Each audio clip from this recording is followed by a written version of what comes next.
When we're licensed to drive, we accept certain realities of the road. We'll need a license plate, a satiated fuel tank, and a tolerance for highway noise. But some of America's practices are questionable. This week, we explore the inherent disorder of U.S. roadways. You're watching Cheddar's Who Knew? I'm Hana Ostapchuk.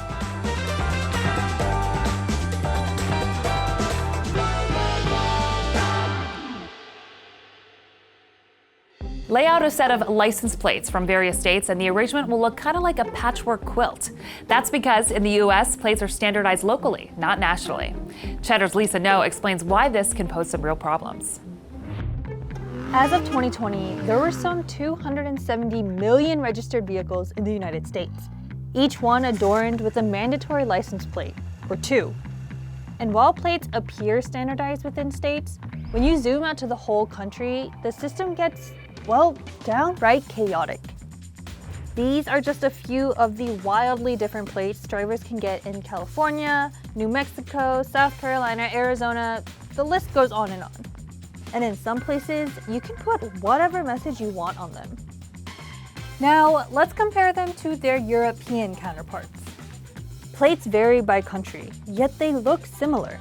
And while that's certainly less visually interesting, it's a whole lot more effective. Back here in the States, our lack of license plate standardization can cause real headaches.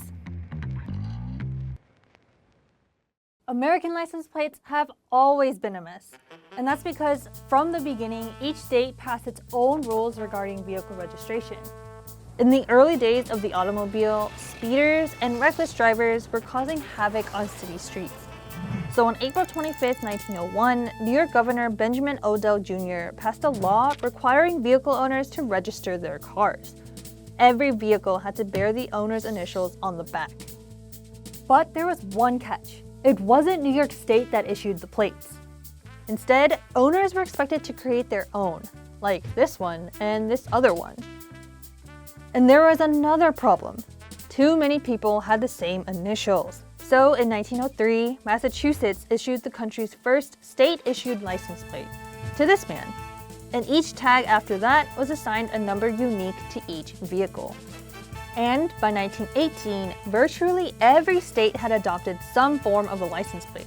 It had the registration number in large digits, the 2 or 4-digit year number in small lettering on one side, and an abbreviated state name on the other.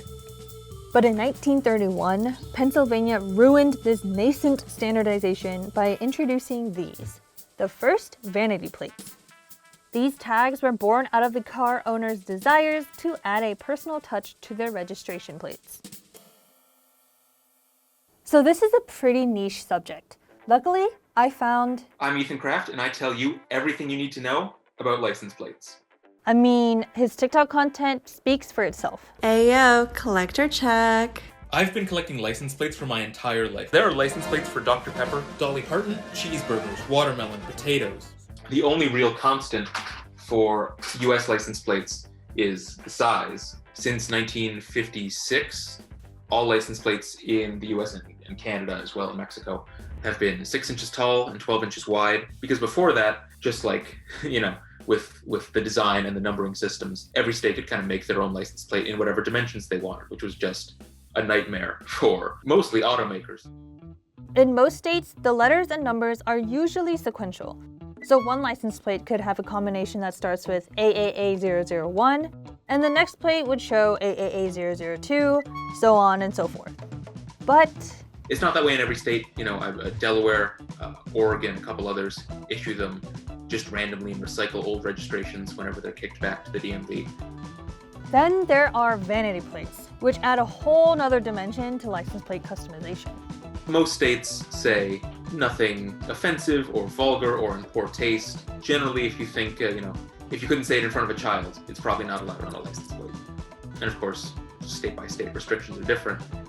The state of Maine, up until recently, were the only state that didn't have any rules about what you could put on a vanity license plate. So driving around Maine, you could see license plates with the F word or with sexual innuendo or whatever someone wanted to put on it, and the courts are still trying to figure out what's allowed, and the states are trying to figure out appropriate guidelines, all that stuff. And while this myriad of plates makes for fun TikToks, This haphazard system often creates legal and logistical nightmares. To help explain why, let's look across the pond. Here, license plates are issued nationally and come in a standard issue size. All European Union nations and the United Kingdom have this blue band with a letter that indicates the country the car is registered in. From here, there are little variations with the numbering and lettering schemes and stickers. I want to start with a quick lesson on how to read a modern German plate. The first two letters are a region code, and there are hundreds of these all over Germany, but because on this plate the first two letters are RS, we can easily tell that it was issued in the city of Remscheid. Then in the middle of every German license plate are two stickers. On the bottom is a validation sticker from one of Germany's 16 states, and in this case it's from Nordrhein-Westfalen. And on the top is a safety test seal, which is renewed every 2 or 3 years in Germany. And then the last section of the plate is just a random string of 2 letters and up to 4 numbers. US state and law enforcement officials say that the lack of standardization is a public safety concern. For example, Arizona currently offers 53 specialty plate designs, which about 1.8 million Arizona drivers use. This can pose a significant challenge when identifying a plate as from Arizona. So, say someone steals a car with specialty Arizona plates and hightails it to Colorado. Police there would likely have difficulty identifying the car as being from Arizona. To make matters worse, several personalized American plates can technically feature the same letter-number combination, just as long as the type of license plate is different. In New Hampshire, for instance, you can have a personalized license plate that says Moose. And if you have it on a standard license plate, you can also have Moose on a veteran license plate and a wildlife license plate, and repeat that letter and number combination as many times as you want, as long as it's on a different type of license plate. Now, some argue that license plates used in Europe may look too similar to each other. This can make identifying individual plates even harder, especially from a distance. But the standardized coding system, along with the bigger plate size, helps make pinpointing different plates a little bit easier. So what are states doing now to make plate readability more efficient? This isn't required throughout the contiguous United States, but the American Association of Motor Vehicle Administrators calls for standardized fonts and sizes, and that the full state name be conspicuously listed in the top center of the license plate. The former governor of Ohio signed a bill in 2013, allowing plates to be made out of material other than galvanized steel, which can rust and affect readability. And in Texas, a new design dubbed the Texas Classic is now available, and it features larger plate characters and a more centered grouping. Some entrepreneurs have taken it upon themselves to make plate readability yesterday's problem. Since 2009, Granite Bay-based company Reviver has been designing and implementing digital license plates in several states throughout the US. These are meant to make plates more standardized while still offering drivers flexibility in displaying personalized messages. California, Arizona, and Michigan have already legalized digital tags, and several other states like Florida and Texas look to be next. But this technology is still in its infancy, and there are some privacy concerns about smart plates that transmit and store personal data over the air. Not to mention, each one would set drivers back several $100s, plus a monthly service fee and installation costs. So for the near future, it looks like the traditional metal plates are here to stay. If you've stopped at a gas station recently, you've probably noticed a few things. 1, you can watch Cheddar at the pump, and 2, gas stations themselves have gotten a whole lot bigger in recent years. Producer Natalia Rizak tells us why. This is a gas station from 1940, and this is a staple of Texas, Buc-ee's. It's not only a ginormous gas station, but also holds titles for the world's largest convenience store and longest car wash. Clearly, there have been many changes throughout the century. But when exactly did gas stations go from this to mega fancy grocery stores? So for that answer, we need to dive in to the surprising world of gas station economics, which, as we know, is a hot topic right now. This is the story of just one way gas stations have to evolve to survive a turbulent business model. Early gas stations were centered around the automobile, a one-stop service shop. The service distinction used to be at the canopy, checking your oil, checking your radiator, checking your fluids. But the emergence of self-service stations put the idea to rest. The full-service shop proved unnecessary in the end. So gas stations really needed to find other ways to bring in revenue. That's because by the time it reaches the gas station, that good old Black Gold Texas tea, maker of many millionaires, well, it's not so profitable for the stations themselves. Like at all. So as promised, get gassed up for an exciting trip into the world of gas station economics. Gas station owners make a very small percentage off of gas sales. This is where your money actually goes when you fill up. Say the gas at your local station costs $3.18 a gallon. The crude oil itself costs a lot, $1.63, or over half the final price you pay at the pump. Then there's refining, another 55 cents or 17%. Taxes take another 17%, then transportation to where gas stations can actually sell it is another 8%. Finally, gas station owners tack on a small markup, say 7%, and boom, that's the price you'll see advertised when you're driving around looking for a deal. So basically, if you sell 4,000 gallons per day with a markup of 5 cents, you're only bringing home about $200. So you may be thinking, well, can't they just raise their prices? Not so fast. Drivers aren't loyal to any one gas station. They will drive around to find the best deal, which is easy to do because gas stations tend to clump in similar areas. This is the same reason why soaring oil prices actually hurt gas station owners, like right now. See, now they have to buy the gas at a more expensive price, but raising their own prices could just drive off more customers. And for all you drivers out there, I'm sure you're trying to find the best deal. These low profits forced gas station owners to get creative, but it took a convenience store owner to help them see how.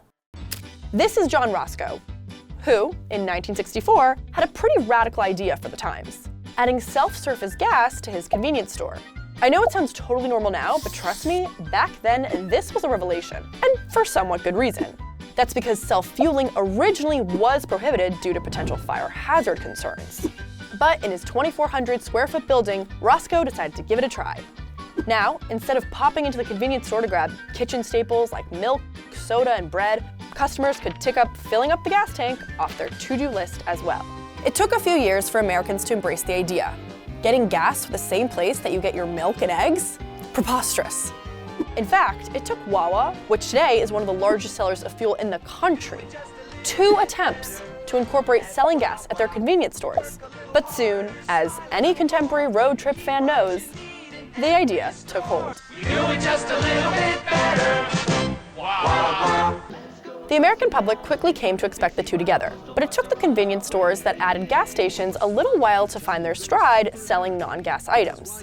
In the 70s and 80s, gas stations mostly sold just the bare bones basics, like cigarettes and soda, otherwise referred to as smokes and cokes. But that was just the tip of the iceberg. I knew I had to fill it up, so I pulled into BP. Gas station owners now made the obvious observation that drivers needed to fill up their other tank, their stomachs. I came in here just to fill my tank and fill myself instead. BP Express. Gas stations tended to focus on servicing the outside of the store before kind of realizing over the decades, hey, people are making a stop here. Maybe they're hungry, want something to drink as well. The focus was so small that a lot of that food experience was not great. I remember early in the 80s coining the term Incu burger, burgers that would sit ready all day long for somebody to pick them up. So quality of food aside, anyone whose earliest memories of road trips are in, say, the 1980s or 90s, might never have known that convenience stores and gas stations used to be 2 separate things. But the youngest generation? Well, I'm willing to bet they'll have a different conception of gas stations altogether, because in the last 20 years or so, things have changed. In Michigan, Epicurean cheeses, raw juice and smoothie bars, a pizzeria, and 1,500 bottles of wine. In Florida, pulled brisket sandwiches, fresh pastries, omelets, and handcrafted mac and cheese. And in Kentucky, farm-to-table avocado toast, black-eyed pea hummus, and iced coffee. All of these places are gas stations. Obviously, many drivers want to save a few cents at the pump, but some people are even choosing gas stations because it's home to their favorite sandwich.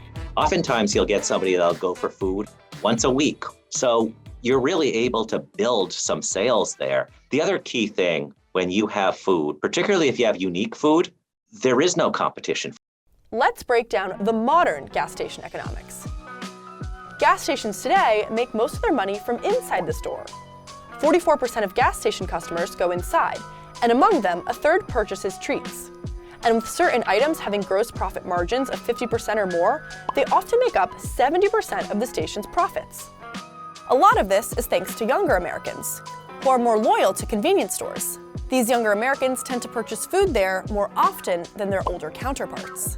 In fact, in 2019, 43% of Americans aged 18 to 29 bought more food from convenience stores than they did 3 years prior. And in 2018, restaurant-style food service at gas station convenience stores nationwide made up 23% of their total sales. That's up 3% within the last 5 years. And it's even helping them compete with fast food restaurants, even eating into their market share. And as we all know, younger Americans can't really seem to do anything without posting about it. But even with all the hype comes its own set of challenges. More than 80,000 gas stations have closed since 1995.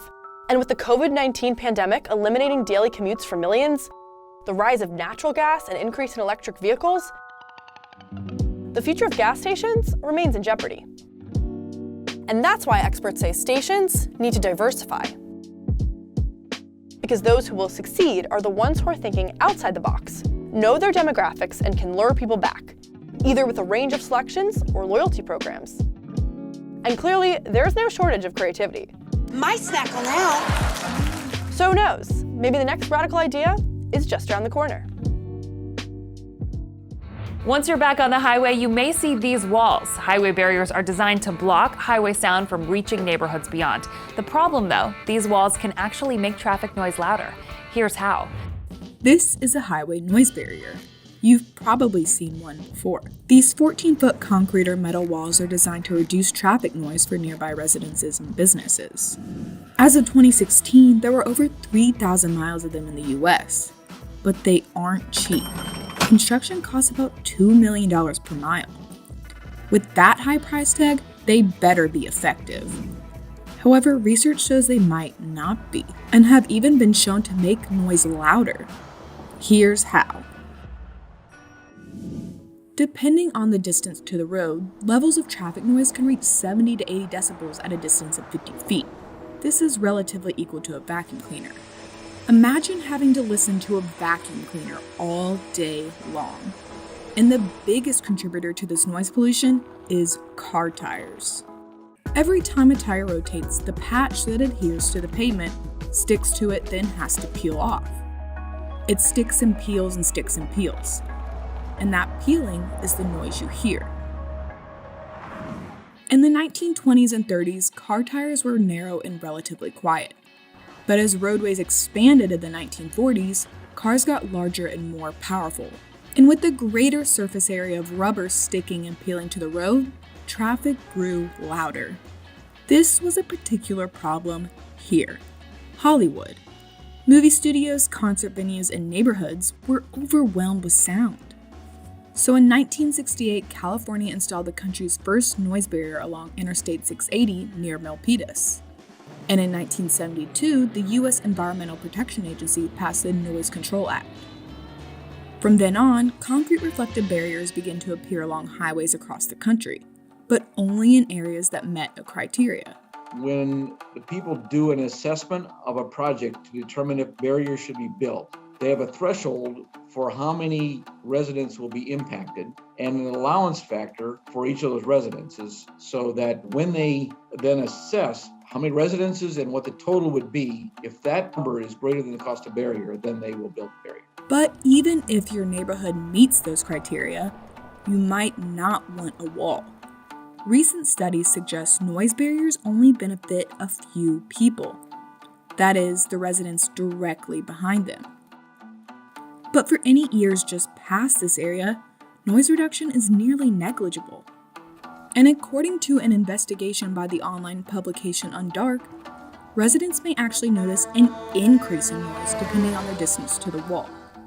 One man in Florida, living a few blocks away from the highway, claimed his house was quiet before a wall was built. So sound is waves, and they will bounce off a hard surface. They're absorbed by a soft surface, but most barriers are hard surfaces, so we think of them as deflecting the sound. There's also a phenomena called diffraction, where the wave, when it goes past the edge of the barrier, gets bent.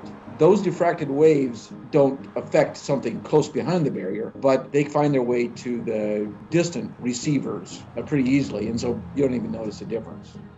The best way to understand the effect of a barrier is to think about a light source, like a flashlight source. So what happens is, if you can get better performance, if you can move that barrier closer to the source, when you do that, then light is reflected and it's darker behind it, and the region where it's dark is increased. Or you can move the barrier closer to the receiver, getting yourself up close to the barrier. So you're in the deep shadow. What happens to a lot of the residences behind a barrier is that they're not close behind the barrier, so they're not in the deep shadow. So they're only in a very faint shadow. On top of that, the effectiveness of noise barriers can fluctuate based on the elements. There are issues where sound waves curve based on the temperature gradient of the air. And in particular, as the sun sets or as the sun rises, air will have a fairly significant temperature gradient from the ground up. And so people will remark that the barrier wasn't working this morning, and it actually is real. Because of these flaws, some experts suggest alternatives to alleviate noise pollution. We have found pavement types that do make a difference. In the asphalt side, making the pavement porous, so that the air gets pumped into the pavement and back out instead of being compressed and creating sound, seems to help, and it's noticeable. For concrete, there's a process of creating texture in the direction of travel that has reduced sound levels, and it's pretty predictable and reliable. And some states are looking into different types of walls as opposed to concrete or metal. The federal government doesn't provide incentives for alternatives, and concrete walls are simply more durable. They only need to be replaced every 30 years or so. So although there is mounting evidence for superior substitutes, it's not going to happen anytime soon. Well, we've reached our destination. That concludes this week's Who Knew? I'm Hana Ostapchuk. Thanks for watching.